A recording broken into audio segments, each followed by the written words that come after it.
I tasted blood before I realized it was mine. Just a thin metallic line at the corner of my mouth where I'd bitten down too hard trying not to lose it. The November wind cut sideways across our cul-de-sac, rattling the row of mailboxes like loose teeth, and right there at the center of it, my pregnant wife, Emily, pinned hard against the steel mailbox frame by the HOA president, Linda. Emily's breath hitched in panic, one hand cupped beneath her belly, instinctively shielding the life inside. Her back arched awkwardly against the cold metal. The blue-painted curb beneath them, the stupid curb Linda had obsessed over repainting every other week, glowed almost neon in the late afternoon sun. "Don't you move!" Linda hissed, eyes bright with a kind of feverish righteousness I hadn't seen before. Her perfectly manicured fingers pressed into my wife's upper arms, white-knuckled, shaking with entitlement and rage. My vision tunneled. Everything else dropped out. The wind, the sound of our neighbor's fountain, the far-off rumble of a boat on the lake, just Linda's snarl and Emily's fear. I was halfway across the driveway before I understood how bad it looked. The HOA board members, 3 of them, stood scattered behind Linda like a little tribunal, clipboards raised, phones recording, their jackets flapping in the cold, their expressions flat and rehearsed. They wanted this. They had set this up. Let her go. My voice came out low, controlled, the same tone I'd used 100 times as a county emergency response captain when stepping into disasters, domestic calls, wrecks, and fires. A tone meant to de-escalate. A tone that meant I hadn't snapped yet, but was close. Linda didn't even look at me. She leaned in closer to Emily instead, lips barely moving. "You think the rules don't apply to your family," she whispered. "But they will, one way or another." Emily flinched. Her eyes found mine, wide, glassy, terrified in a way she tried to hide even now. She shook her head, tiny, desperate. "Don't engage. Don't give them anything." Behind Linda, Denise, the vice president, lifted her phone higher, angling it to capture my approach. "He's aggressive," she muttered, loudly enough for the recording to catch. I froze mid-step. The trap was painfully obvious. They wanted me to lunge, to shout, to put my hands on someone. They wanted footage they could twist into charges, fines, police reports, anything to bleed us dry or drive us out. They'd been pushing for weeks, violations, warnings, letters slipped under our door. And now this. But they laid hands on my wife, my pregnant wife. My chest burned hot and bright. I forced my fists open, forced my shoulders to stay loose, forced the breath out through my nose even though my lungs were shaking. "Linda," I said, steady as bedrock. "Step away from her." Linda finally glanced at me, her lips curled. "If you cared about safety," she said, "you wouldn't have left debris on your driveway. Your wife tripped over it while I was speaking with her. I'm documenting an injury for the community report." Emily gasped. "I didn't trip. You shoved me." "Careful," Denise said softly. "She's accusing the board of physical assault. That's slander. And he's approaching us in a threatening manner," one of the men added. "I fear for our safety." Phones, recording, angles shifting. The wind snapped a loose piece of caution tape on the vacant house across the street. A dog barked. A boat's engine revved on the lake. Everything felt loud and sharp and wrong. I took one step closer. All 3 HOA board members stepped back. Except Linda. She stayed right where she was, breathing hard, flushed with adrenaline and power and something darker. "You're done here," she said. "Both of you, you've brought chaos into this neighborhood, and I will not let you endanger anyone else." Her grip tightened on Emily. That was it. I moved. A voice cut through the chaos like a razor. "Linda Matthews, step away from that woman, now!" My uncle's cruiser slid to a stop beside the mailbox row, gravel spraying across the blue-painted curb. Sheriff's lights strobed silently, casting red and gold flashes across all of them. Linda, Emily, the board. The moment froze in unnatural color. Uncle Ray stepped out slowly, hand resting near, not on, his holster. His jaw was clenched tight, but his eyes were clear, trained, assessing. He'd been in this job long enough to recognize a stage scene the moment he laid eyes on one. Emily sobbed with relief. Linda's face drained of color. Ray took one step forward, boots crunching over fallen pine needles. "Linda," he said again, "release her." "This is HOA business," Linda snapped, voice wavering for the first time. He's aggressive. She's unstable. We have video evidence. You're assaulting a pregnant woman, Ray said, and recording it for leverage. So, unless you want cuffs on in front of your entire board, you're going to take your hands off her right now. For a breath, no one moved. Then Linda let go, as if burned. Emily collapsed into me, trembling. I caught her gently, one arm around her back, one across her belly, feeling the faintest movement of our child shifting in response to her distress. Everything in me hardened to iron. This ends today, Ray said, sweeping a look over the whole board.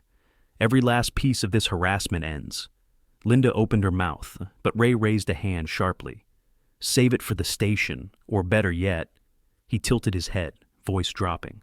Save it for your daughter's wedding tonight. I'll be there too, with warrants. A single stunned breath rippled through the group, and that's when it hit Linda. He wasn't bluffing. She took a stumbling step backward, then another. Ray looked at me, eyes dark with something that wasn't quite pity, and wasn't quite rage, but lived somewhere between. We're not done, he said, not by a long shot. I swallowed hard, all the fear, all the anger, all the weeks of building pressure. It all converged into something sharp and cold and inevitable. Subscribe if you want to know what really led to this moment, because trust me, this mess didn't start today, not even close. Let me back up and tell you how this started. I grew up believing a home was supposed to be a sanctuary, a place where the air felt lighter the moment you stepped inside, where you could shed whatever weight the world put on your shoulders. When Emily and I found the house on Lake Briar, white siding, wraparound porch, old oak leaning protectively over the driveway, I thought we'd built our future right there, in fresh-cut grass and soft morning light. We moved in when Emily was 4 months pregnant. The doctor had just warned us that she needed to avoid stress. Her blood pressure was creeping up, and she'd been having dizzy spells. Nothing dangerous yet, but enough that every decision we made was suddenly colored by caution. She'd held the ultrasound photo against her chest the morning we signed the papers, smiling so softly I thought my heart might actually burst. This will be good for us, she whispered, quiet, safe. And I'd believed her. I wanted to believe her, because 2 months earlier, I'd buried my father. The man had spent 30 years fighting fires, and in the end, it was a quiet heart attack on his porch that took him. He'd been the one who taught me how to read a dangerous situation before it erupted. He'd taught me what it meant to stand firm, to protect, to keep level when everyone else cracked. Losing him left a hollow space inside me, and when Emily placed my hand on her belly for the first time, and I felt that faint flutter, something in me locked into place. I wasn't just protecting her anymore. I was protecting him too, our child who'd never know the man who shaped me. The house felt like the first step in rebuilding something. I didn't know then that the HOA was already circling. The signs at first were small, easy to misunderstand.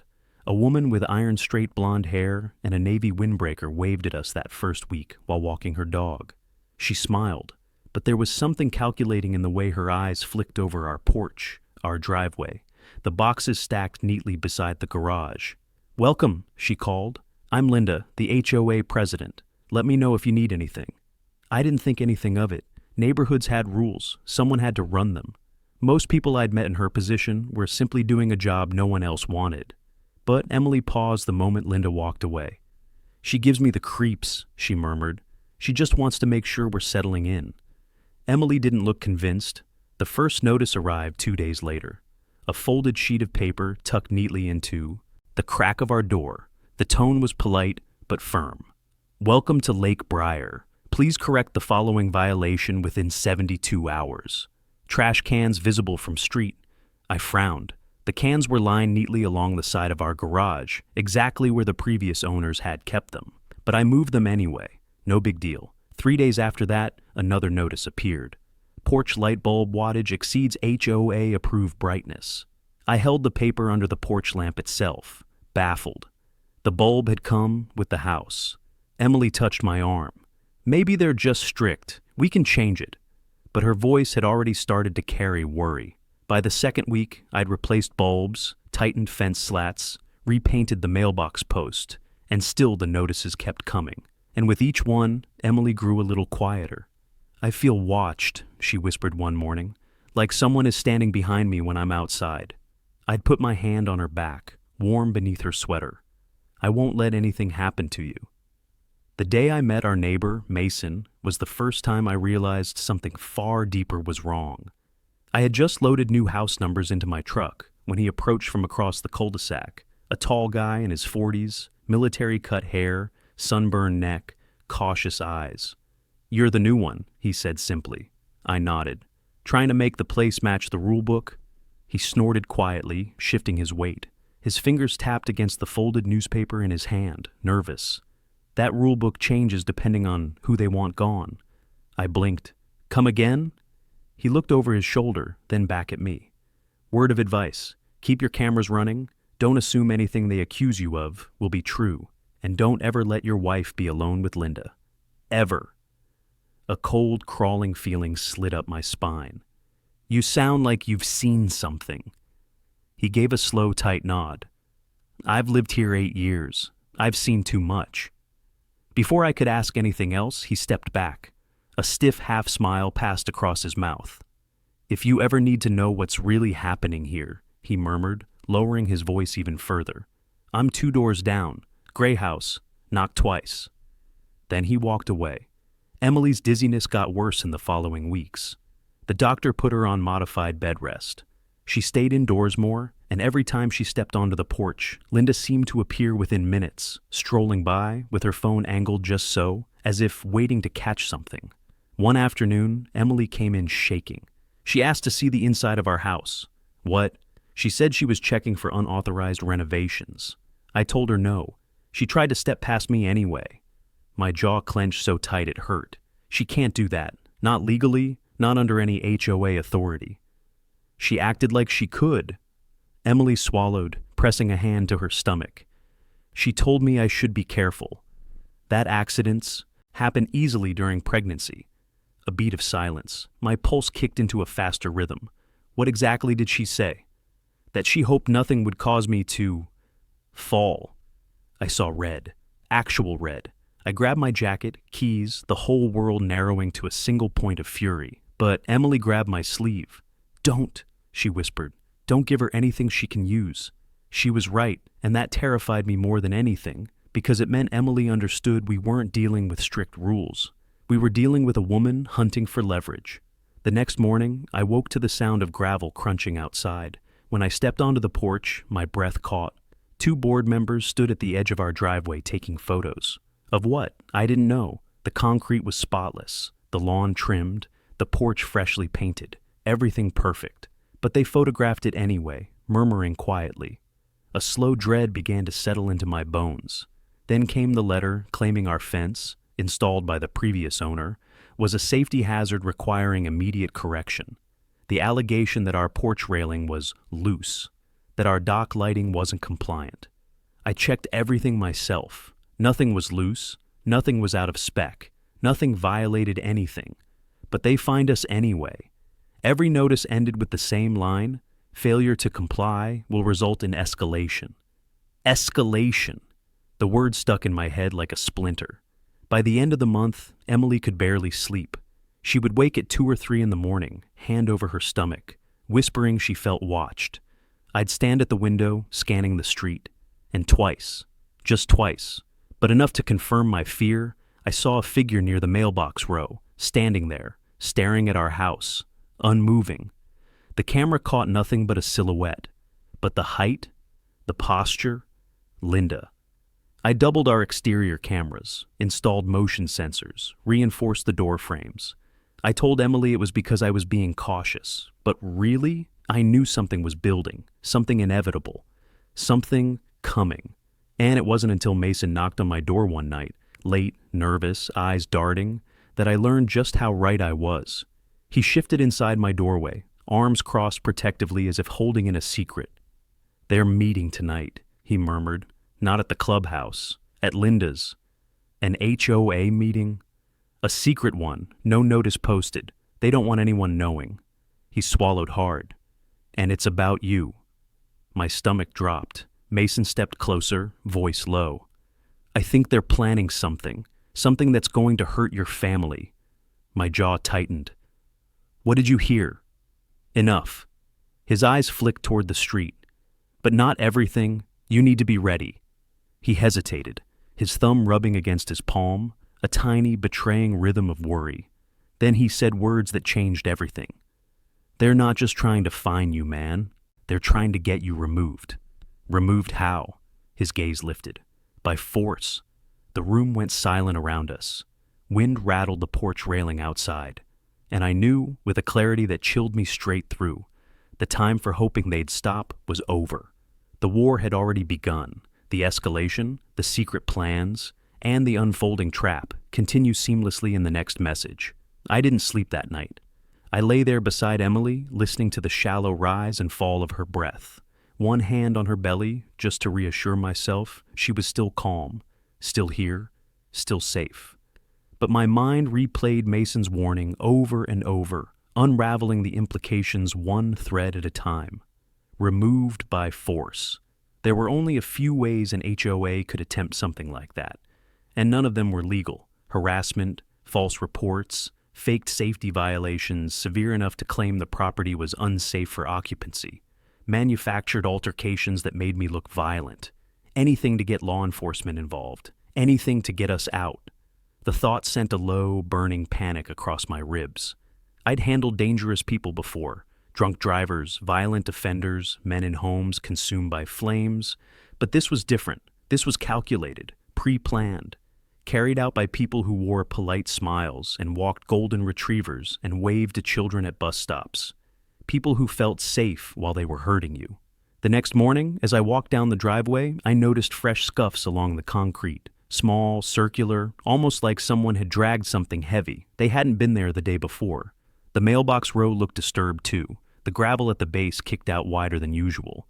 Someone had been close, very close, and they wanted me to see it. My phone buzzed in my pocket, a text from Mason. "They're moving faster than I thought. Watch your cameras today. Don't leave Emily alone." I replied with a simple, "What happened?" He sent nothing back for an hour. When he did, it was just, "I'll explain in person." The weight in my chest only grew. Emily had been curled on the couch that morning, a soft blanket over her legs. She looked small despite the roundness of her belly, eyes shadowed with exhaustion. I sat beside her and brushed a strand of hair from her forehead. "You're pale," I murmured. "I didn't sleep well." Her hand drifted absently to her stomach. "The baby's been kicking non-stop. Maybe they're picking up on my nerves." "Maybe," I hesitated. Do you feel safe here right now?" Her lips parted, a long silence stretched thin between us. Finally she whispered, "I don't feel safe when she's around. I don't feel safe walking to the mailbox. Yesterday I couldn't even go on the porch without getting dizzy." A protective heat crawled through my shoulders. "We'll get through this," I said, though the words felt inadequate against the storm we were caught in. "I won't let anything happen to you." She leaned into my shoulder, and the quiet sound she made, the unsteady sigh of someone hanging on by threads, will sit in my memory forever. That's when I made the decision. I was going to stop reacting. I was going to start watching. By noon, Mason knocked on my back door. 2 short taps, 1 long, the signal he'd insisted on when he warned me not to let anyone know we were communicating. He stepped inside quickly, closing the door behind him. He looked different today, more tense, more guarded. His throat bobbed as he swallowed. "They're planning a stage safety inspection on your house," he said without preamble. "The kind that lets them issue emergency violations. They're going to try to claim Emily's unsafe living here." A cold wave washed through me. "On what grounds?" "They're going to make up structural hazards, loose wiring, foundation cracks, anything that justifies evacuation."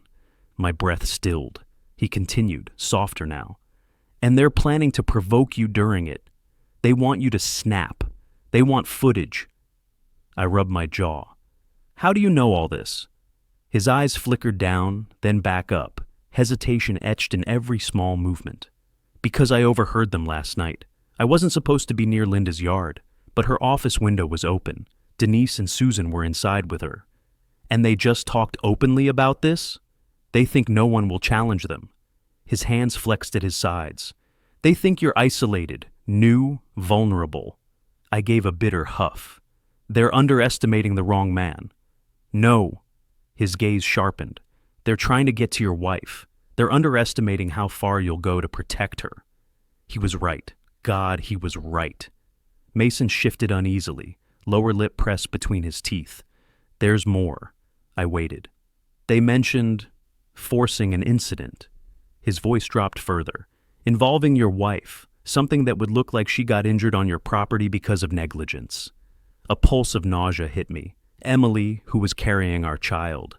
Emily, who could faint at any moment from her blood pressure. Emily, who trusted this neighborhood would be safe. What exactly did they say?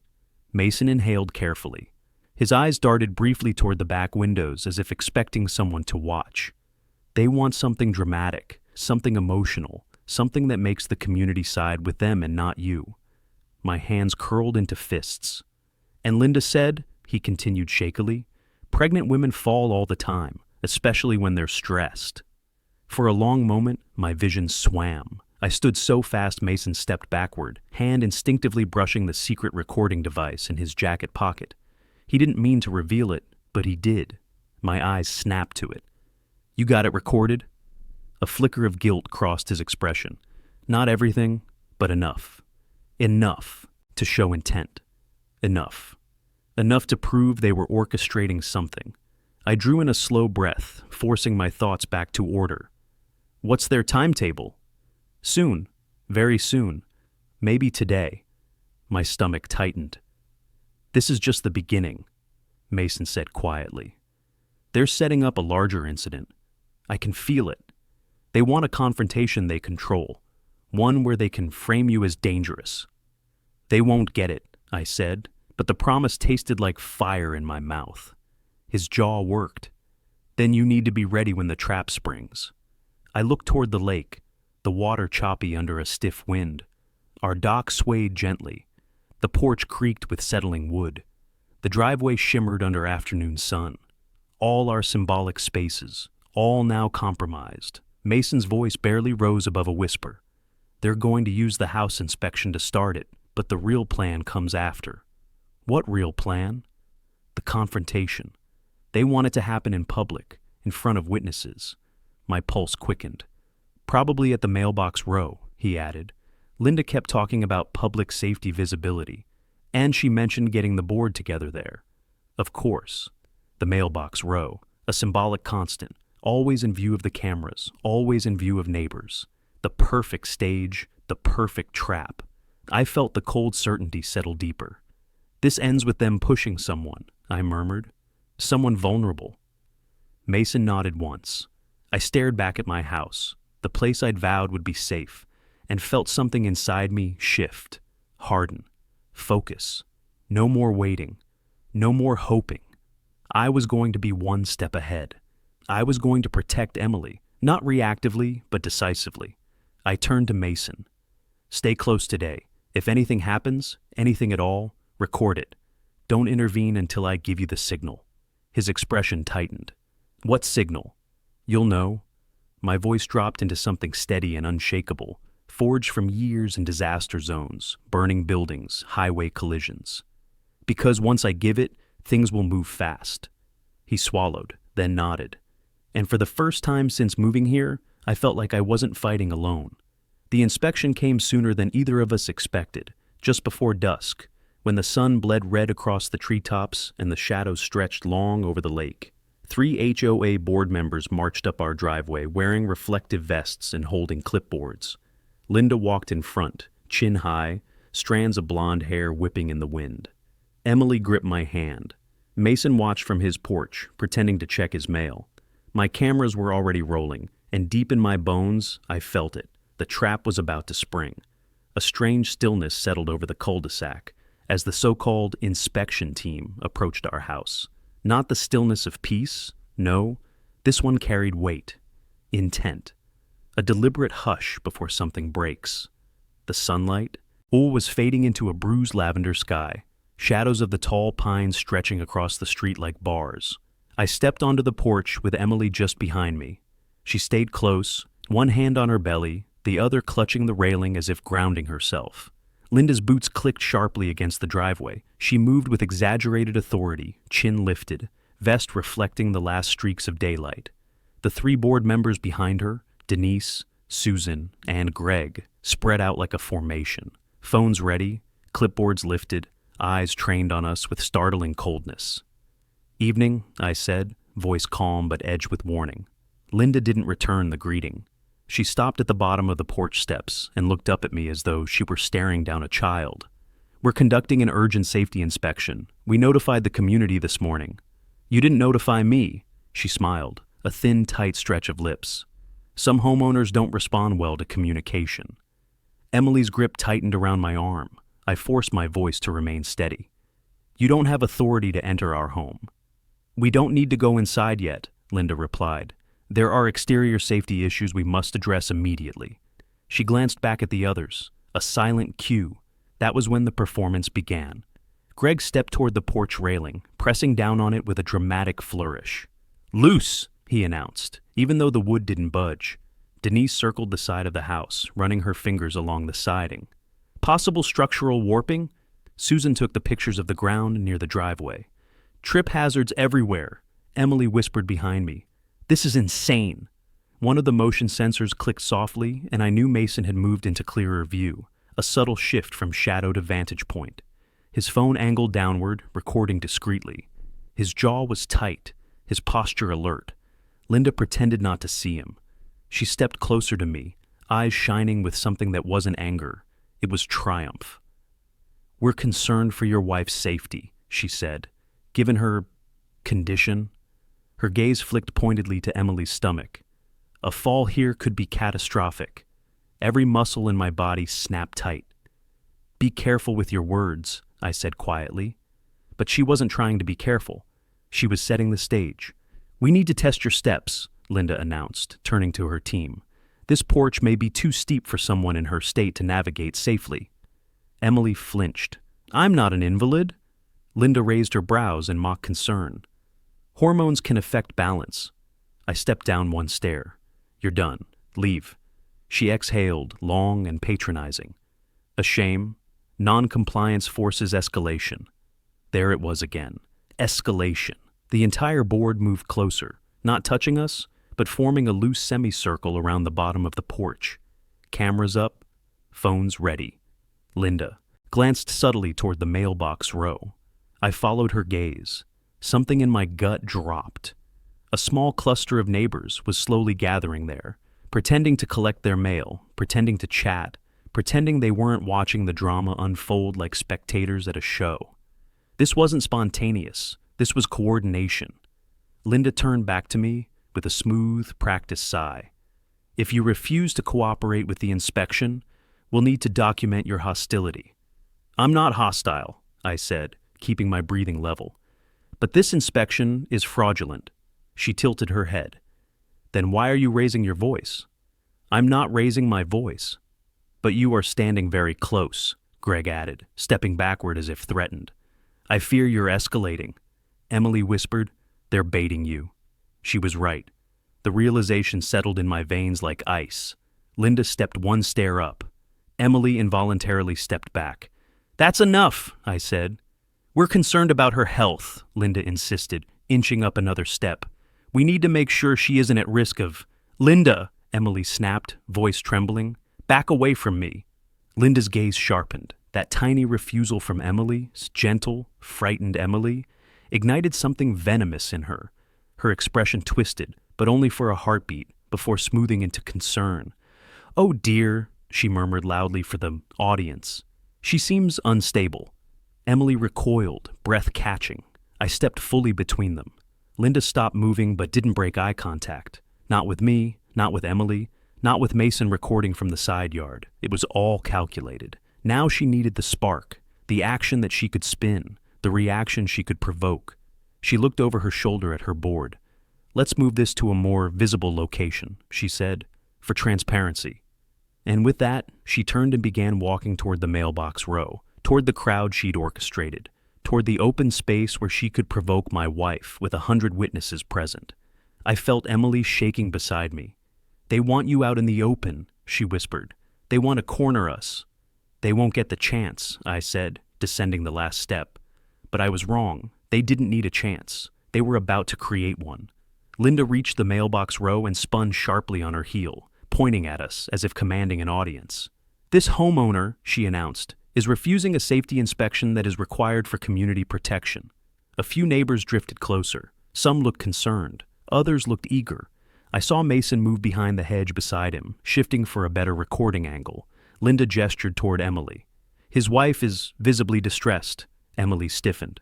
Stop, I warned. Linda ignored me. Given her advanced pregnancy, I fear she may not be capable of... Emily stepped forward, voice cracking. I am capable. I am fine. Stop using me. Linda's expression flickered in triumph, just for a moment. Then she took 3 fast steps toward Emily. Too fast. Too aggressive. Emily instinctively backed away, right into the steel mailbox frame. The clang echoed like a gunshot. Emily cried out, hand flying to her stomach, and Linda's hand shot out, grabbing Emily's arm, shoving her to catch her. Phones rose instantly, gasps from the neighbors. Greg murmured loudly, "She's unstable! She fell!" But Emily didn't fall. She was slammed. Her shoulder struck metal. Pain twisted her face. Tears sprang to her eyes. She curled around her belly and screamed. Something snapped inside me. I moved. The world blurred at the edges. But before I could reach her, a sudden explosion of red and blue light washed across us all. A sheriff's cruiser tore around the corner, tires skidding, stones scattering across the blue-painted curb. Uncle Ray stepped out, hand extended, voice booming. Do not move another inch. The board froze. Linda froze. Neighbors froze. And every camera swung to him. Ray swept his gaze across the crowd, then locked eyes with me. His voice dropped to a low, lethal growl. I told you, he said. This ends today. He strode toward Emily and me, but the fury in his eyes was fixed entirely on Linda. She took one terrified step backward. Ray's voice cut the air like a blade. Linda Matthews, you are under arrest. A ripple of shock tore through the crowd. Denise gasped. Susan stumbled back. Greg nearly dropped his phone. Linda's face went paper white. You can't. This is an HOA matter. Ray pulled handcuffs from his belt. Lady, he said, you just attacked a pregnant woman on camera, and I'm serving the warrant at your daughter's wedding myself. The crowd erupted in stunned whispers, and in that raw electric silence, as Emily clung to me, shaking violently, I finally understood. This was only the fallout. The real war started long before today. Ray closed the cuffs around Linda's wrists with a final metallic click that echoed across the street. The neighbors watched in frozen disbelief, their phones still lifted. Some recorded out of habit, others out of fear, and a few, God help them, out of curiosity, like they were witnessing a show they hadn't expected but couldn't turn away from. Emily trembled against me, her breath ragged. My hand stayed firm across her back, supporting her weight as if the ground itself couldn't be trusted anymore. Ray turned to face the crowd. His voice was controlled, sharp, and unmistakably official. Everyone step back, now. No one dared argue. Linda stared at him, cheeks flushed red, eyes wild and unfocused. I'm the HOA president. You can't arrest me for performing community duties. This man is dangerous. His wife is... You shoved her. Ray's tone darkened. And I have footage from 3 angles. Linda snapped her head toward Mason so fast she nearly lost her balance. He straightened, no longer hiding his phone, his hand steady even though a telltale tremor moved through his jaw. You, she spat. You traitor. Mason swallowed, but didn't step back. He looked at Emily, then me, and something in his eyes said he was done being afraid. Ray stepped between them. Linda Matthews, you are being charged with aggravated battery on a pregnant woman, conspiracy to falsify community safety complaints, and harassment. And these, he added, lifting the folded papers from his pocket, are warrants for your property and electronic devices. Linda sputtered, her voice rising to a shrill pitch. This is ridiculous. They're manipulating you. They staged this. You staged this. Ray leaned in, so close she had to shrink back. And it's over. But it wasn't. Not fully. Not yet. I gently turned Emily toward the porch. Let's get you sitting down. Her knees buckled, and I scooped her into my arms before she hit the ground. She clung to my shirt, breath shaking in broken gasps. It hurts, she whispered. My side, my ribs maybe. We're getting you checked, I murmured, my voice barely holding steady. You and the baby, Linda shrieked behind us. She's pretending. I barely touched her. Ray ignored her and signaled to the nearest deputy, who'd pulled up seconds after he had. Transport her, carefully, and keep her away from everyone. The deputy nodded, guiding Linda toward the second cruiser. She twisted violently, stumbling in the gravel. I want my lawyer. I want the HOA board present. You can't do this. My daughter's wedding is tonight. Her voice cracked. You can't humiliate me like this. Ray looked at her with a level, icy calm that made even the neighbors recoil. If you wanted to avoid humiliation, you should have avoided committing crimes in broad daylight. Denise, Susan, and Greg stood together like wilted weeds, pale, shaking, horrified at how fast their orchestrated plan had flipped on them. They hadn't expected pushback. Certainly not law enforcement involvement, definitely not handcuffs, and absolutely not public exposure. I focused on Emily, easing her onto the porch steps. She winced when her back touched the railing. I think I'll be okay, she whispered, though the tremor in her voice betrayed her. You're going to get checked anyway, I said, brushing a thumb across her cheek. No risks. Her eyes watered. You always keep us safe. Not always, I thought. Today had come too close. Far too close. I'd walked halfway down the porch when Mason hurried toward us, guilt etched deep in his expression. He stopped short, eyes flicking nervously between me and the cruisers. Is she okay? He asked quietly. She will be, I said. Because of you. He swallowed hard. I should have warned you sooner. I didn't know. They'd go this far. I stepped closer and put a hand on his shoulder. You did more than most people would have. You came forward. You recorded them. You didn't look away. His jaw tightened. I won't anymore. Before either of us could say more, Ray approached, scanning the area where the board members had gathered. He frowned. Where are the rest of them? He asked. I looked around. Denise, Susan, and Greg were gone. Not walked away, vanished. The deputy transporting Linda had already left, and the second cruiser had pulled forward to create a barrier between the onlookers and my porch.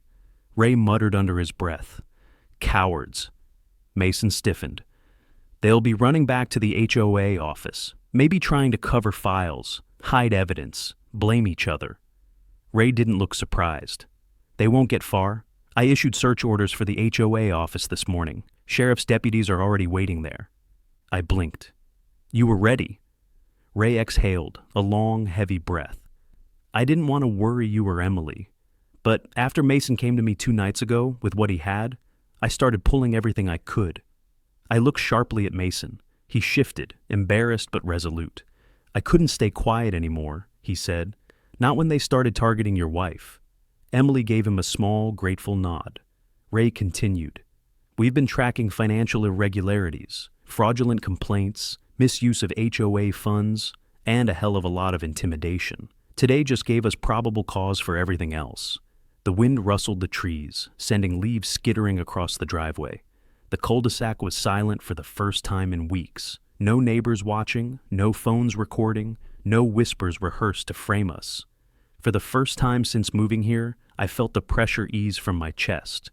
But the stillness didn't feel like peace. It felt like transition. The beginning of the end. Because as Ray looked toward the lake and shook his head, I saw the grim truth settle on his face. This is going to blow up fast, he said. Once Linda hits the station, once the board gets questioned, once your cameras and Mason's recordings go public, this entire HOA is going to collapse. He glanced back at the mailbox row, the scene of their undoing. And it's about damn time. I turned back to Emily, who lifted her hand weakly. I took it. I want to go home, she whispered. You are home, I said. But even as I held her, something inside me knew. The war wasn't over. This was just the moment their fortress cracked. The reckoning, the full, public, irreversible reckoning, was still coming. And when it came, it would burn through Lake Briar like a cleansing fire. For my wife. For our baby. For every neighbor they'd hurt before us. And for everyone who'd been too afraid to speak. Ray insisted on driving us to the hospital himself. I rode in the back beside Emily, my arm braced around her, shoulders as the cruiser hummed along the quiet lake road. The world outside the window blurred. Pine trees, fences, lake houses. the distant glow of porch lights winking on as the sun disappeared. Emily's head rested against my shoulder, eyes half closed. She winced when the car hit a bump. "Breathe," I murmured. "Nice and slow, in and out." Her fingers curled into my sleeve. "What if—" "Don't finish that sentence," I said softly. "Our baby's strong, so are you." She blinked away tears. "You sound so sure." I swallowed hard. "I have to be." The hospital felt cold and sterile, but for once that comforted me. Sterility meant protocols, procedures, a place where control wasn't an illusion. They took Emily for monitoring and scans. I stood outside the triage room like a guard on duty, hands shoved into tightened fists in my pockets, every part of me ready to break down the door if they delayed an answer for more than a heartbeat. Ray found me in the hallway, his broad shoulders leaning against the wall. He looked tired, lines deeper around his eyes than I remembered. "She's in good hands," he said. "You know that." "I know." My jaw clenched. "Doesn't make it easier." We stood in silence for a beat, just listening to the distant sounds of carts rolling and soft voices calling out instructions. Finally I said, "How bad is it legally?" He scrubbed a hand over his face. "For Linda? Real bad. For the board? Depends how fast they turn on each other." He paused, then lowered his voice. "The warrants went through. My deputies are already at the HOA office. We'll seize their logs, finances, security feeds, emails. If there's a pattern, and I'm betting my badge there is, we'll find it." I exhaled, some of the tension loosening in my spine. "Good."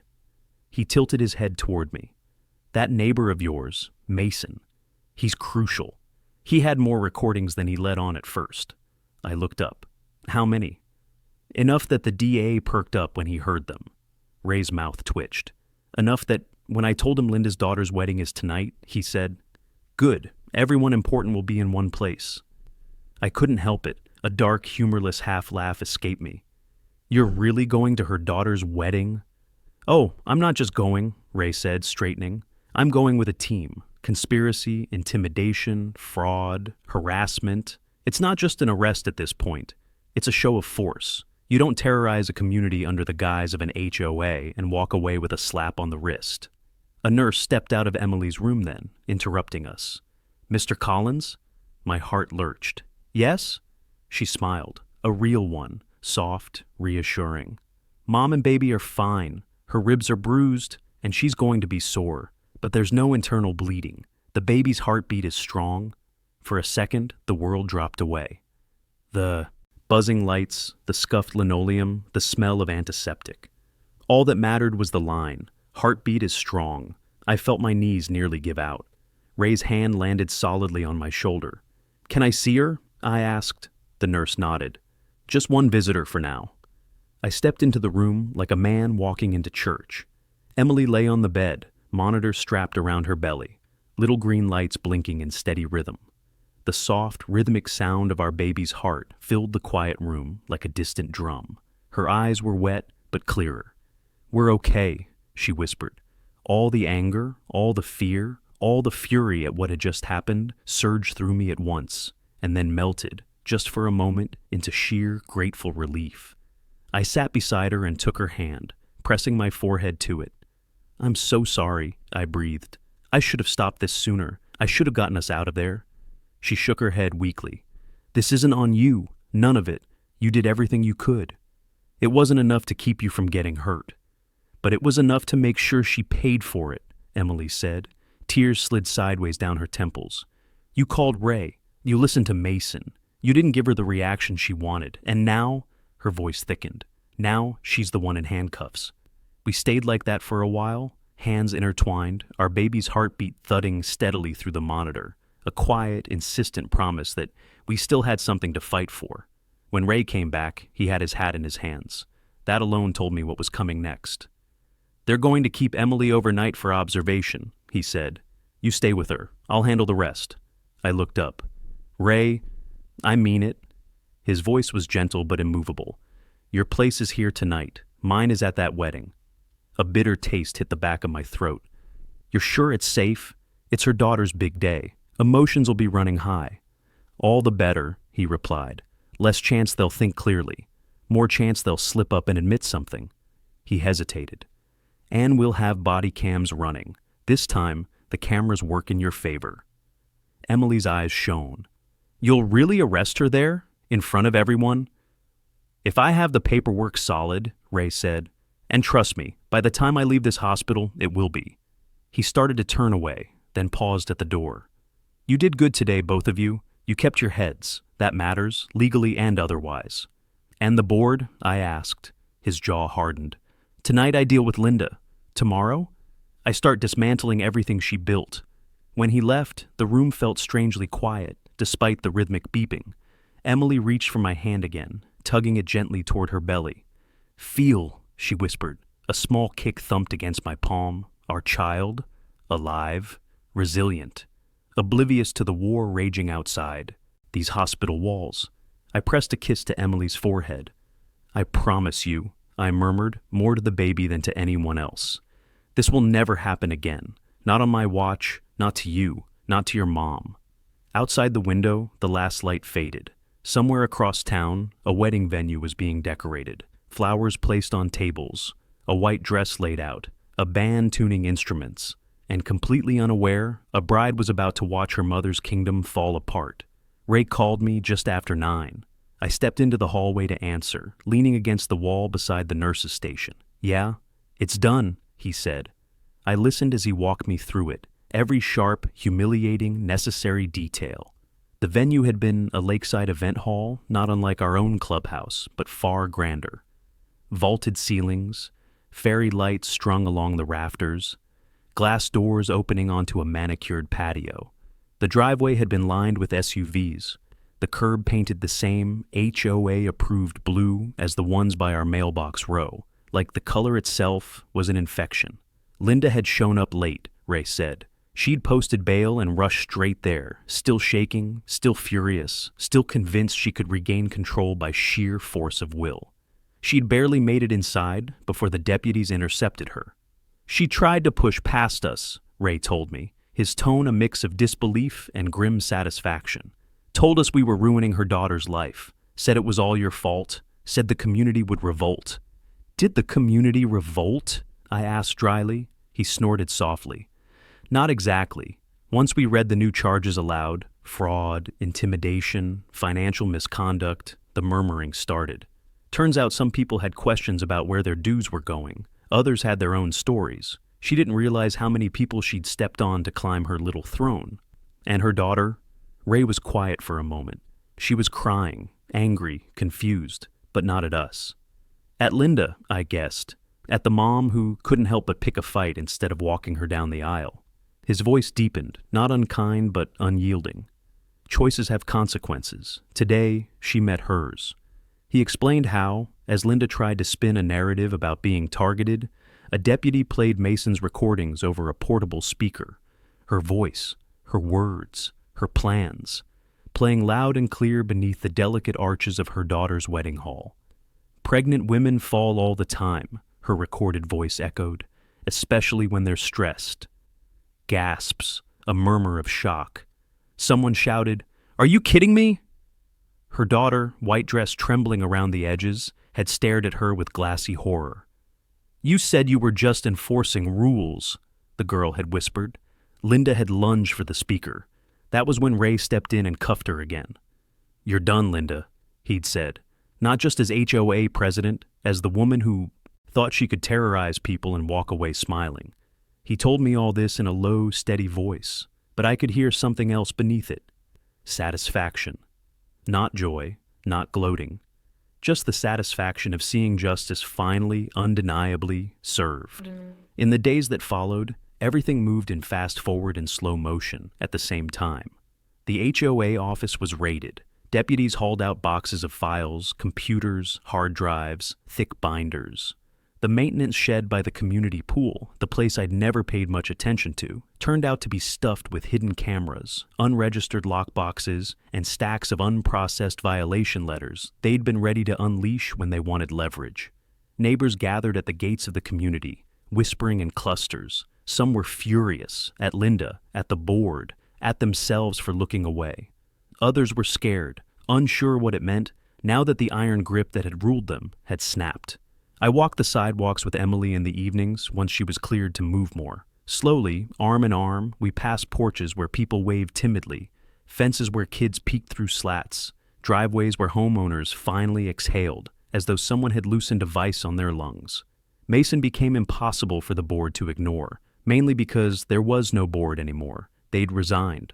All of them. Not out of remorse, out of fear. But resignation didn't save them from subpoenas. I watched deputies hand them over at their front doors, crisp envelopes delivered with calm finality. Greg tried to slam his door. The deputy wedged his boot in the frame and left the papers on the welcome mat. Denise sobbed on her porch swing as her husband paced behind her, hands on his head. Susan didn't cry, but her fingers trembled as she folded the notice and set it carefully on the little table beside her potted ferns. No one returned to the maintenance shed. No one repainted the blue curb. No one walked the street with clipboards. The silence where their presence used to be felt loud. But the real reckoning, the one that mattered beyond gossip and fear, came in the courtroom. It was 2 months later. The air had turned crisp, the lake a steel gray behind bare branches. Emily's belly had grown rounder, fuller, our baby's kicks now strong enough to be seen beneath her shirt. She held my hand as we entered the courthouse. Her grip was firm. "You okay?" I asked. She nodded, nervous but ready. Mason joined us just inside the doors, a file folder tucked under one arm. He wore a collared shirt and the expression of a man who'd chosen a side and wouldn't be shaken from it. "DA wants us seated near the front," he said, "so the judge can see we're present." The courtroom was packed, neighbors from Lake Briar, reporters from the county paper, even a few people from surrounding communities who'd heard rumors and wanted to see if it was true, if an HOA could really be dragged into court and held accountable.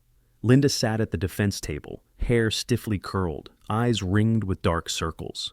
The drained version of the woman who'd shoved my wife was almost hard to reconcile with the one I'd seen that day. But that cruelty was still there, etched in lines around her mouth, simmering behind her gaze. I felt Emily flinch when she saw her. "I've got you," I murmured, squeezing her hand. The judge stepped in then, a woman in her 60s with steel-gray hair pulled back and eyes that missed nothing. She surveyed the room, lips pursed, then pulled off her glasses and set them down. "This court is in session," she said, "and before we begin, I want to make one thing perfectly clear." She looked directly at Linda. "Homeowner associations exist to support communities, not terrorize them." A murmur rippled through the benches. The prosecutor began laying out the case piece by piece. Financial records showing unauthorized expenditures, emails dripping with intimidation and manipulation, logs with mysteriously missing entries where certain homeowners were concerned. Then came the recordings.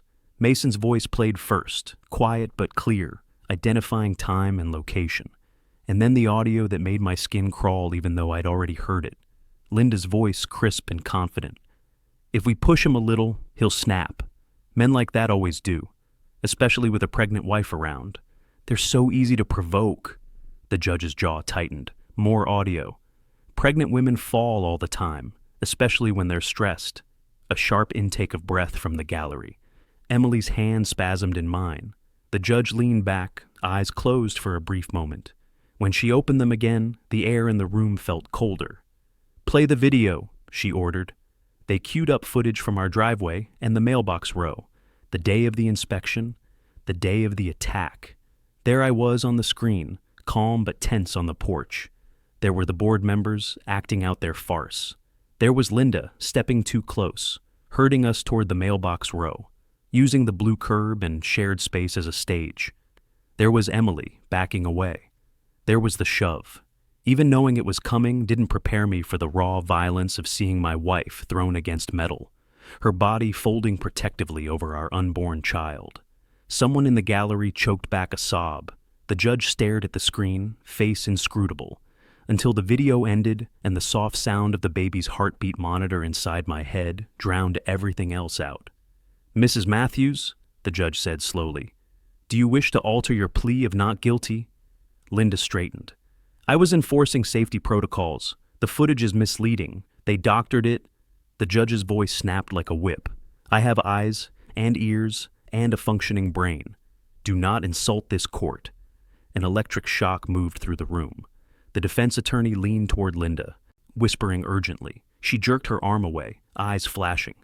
I was protecting the community, she insisted, louder now, as if volume could rewrite reality. They were dangerous, defiant. People like them destroy neighborhoods. I was holding the line. By falsifying violations? The judge asked. Silence. By harassing a pregnant woman? The judge continued. By conspiring to stage incidents and capture them on camera to force families from their homes? Linda's lips parted, but no words emerged. The judge sighed, a weary, heavy sound. I've seen abuse of power in many forms, she said, but it still shocks me when it comes dressed in the language of safety and community standards. Her gaze swept the room. This court finds the defendant guilty on all counts. The words seemed to reverberate off the paneled walls. Guilty, on all counts. The judge wasn't done. As for the homeowners association itself, she said, it has become clear that under this leadership, the HOA of Lake Briar has been used as a weapon instead of a tool. A murmur swelled. Therefore, effective immediately, I am ordering a state-level audit of all HOA activities, finances, and enforcement actions for the past 10 years. The current board is dissolved. New elections will not be held until the audit is complete, and a state-appointed administrator reviews and revises all bylaws to ensure they comply with the law and basic decency. She paused, letting that sink in. In the meantime, no enforcement actions, fines, or citations may be carried out by Lake Briar's HOA. Any attempt to do so will be considered contempt of court. A startled laugh escaped someone in the back row. It was quickly stifled, but the feeling of it, relief, disbelief, freedom, rippled through the packed room. The judge looked at us then, at me, at Emily, at Mason. I recognize, she said, that no court order can erase the fear you've lived under, but it can make sure no one else has to experience the same. Consider this a reset. And to you, she added, looking back to Linda, consider this your warning, from the justice system and from every person you thought you could intimidate. She lifted her gavel. Sentence will be delivered separately. For now, court is adjourned. The gavel struck once, and just like that, the tyrant who'd ruled our street with clipboards and threats and midnight stares at our porch was no longer anything but a convicted felon in a wrinkled blazer. As people rose from the benches, the noise rose with them, voices overlapping, some angry, some relieved, some stunned. Cameras flashed, reporters whispered into their recorders. Emily turned to me, eyes swimming with tears. We're free, she whispered.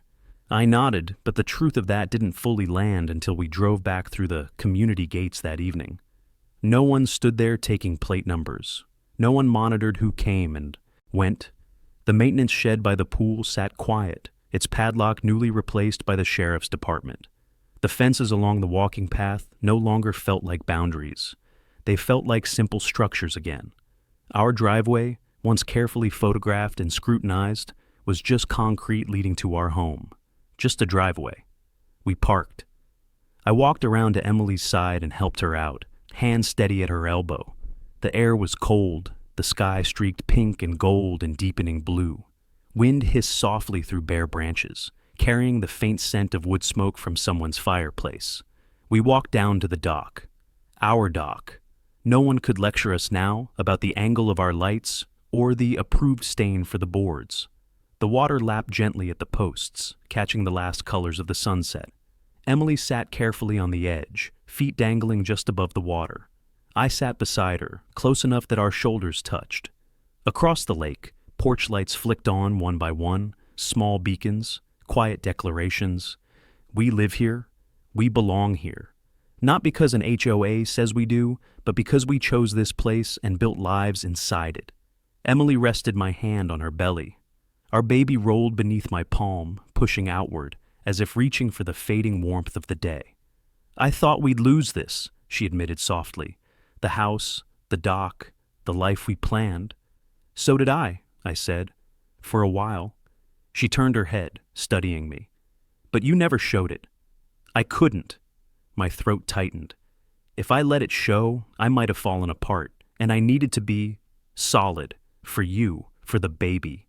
She leaned her head on my shoulder. You were. Silence settled between us, not heavy, not tense, just full full of everything we'd been through, everything we still had, everything we'd earned. Footsteps sounded behind us on the dock boards. I turned my head. Mason stood there, hands in his pockets, expression hesitant. "Bad time?" he asked. Emily smiled faintly. "Good time." He exhaled a small breath of relief and joined us, squatting at the end of the dock, elbows on his knees. He stared out at the water for a long moment. "State administrator called me," he said. "They want me on the temporary advisory committee to represent the homeowners." "You should do it," I said. "I'm going to." He looked between us. "But I wanted to say thank you. If you hadn't fought back, if you hadn't pushed for Ray to get involved, she would have just kept going, new family after new family." "You're the one who risked everything," Emily said gently. "You lived here under her longer than we did. You could have stayed quiet." He shook his head. "Not after what I saw her plan for you two. There's a line. She crossed it." The three of us sat there, listening to the waves. "You know," he said suddenly, "the mailbox row looks different now." "How so?" I asked. "It's just mailboxes." He gave a half smile. "Not a stage, not a threat, just where people go to get bills and junk mail." I pictured it. The row that had been the site of countless humiliations, now stripped of its power, just metal and paint beside a blue curb that meant nothing more than a parking guideline. Good. "Feels like the whole neighborhood's exhaling," Mason added. "People are talking about hosting block parties again, letting their kids ride bikes after dark. One lady said she might repaint her front door whatever color she wants, just because she can." Emily laughed softly. "Revolutionary."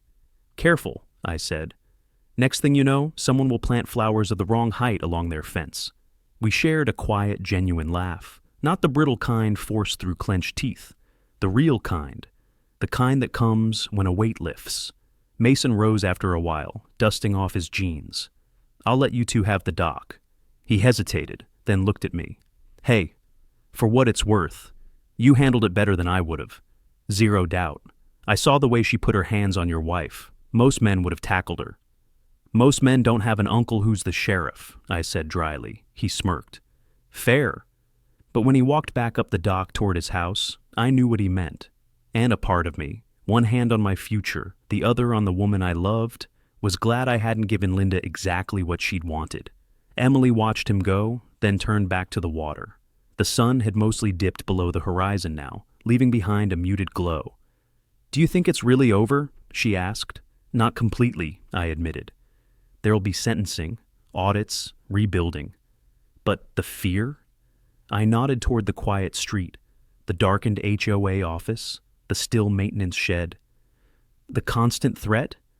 That's gone." She inhaled deeply, shivering gently as the cool air filled her lungs. "I can breathe again," she whispered. I kissed the top of her head. "So can I." We stayed until the sky turned navy and the first stars blinked awake. Then we walked back up the dock, up the gentle slope of the yard, across the driveway that had once been evidence and was now just a strip of concrete leading us home. Our porch light shone softly, not too bright, not too dim. No one would measure its wattage anymore. No one would threaten us over it. I paused at the top step and looked back once more, at the quiet mailbox row in the distance, the unused gates standing open at the entrance, the fences that now simply marked yards instead of prison lines. We'd been tested here, broken almost. But we weren't the ones who ended up destroyed. That honor belonged to the woman who'd mistaken power for protection, control for care, terror for leadership. Inside, in the soft lamplight, Emily curled into my side on the couch, my hand on her belly, our baby kicking against my palm like they were reminding us they were part of this too. Home is supposed to be a sanctuary. Ours almost wasn't. But we fought and we endured, and in the end, justice walked our driveway, stood at our mailbox row, and spoke in a courtroom on our behalf.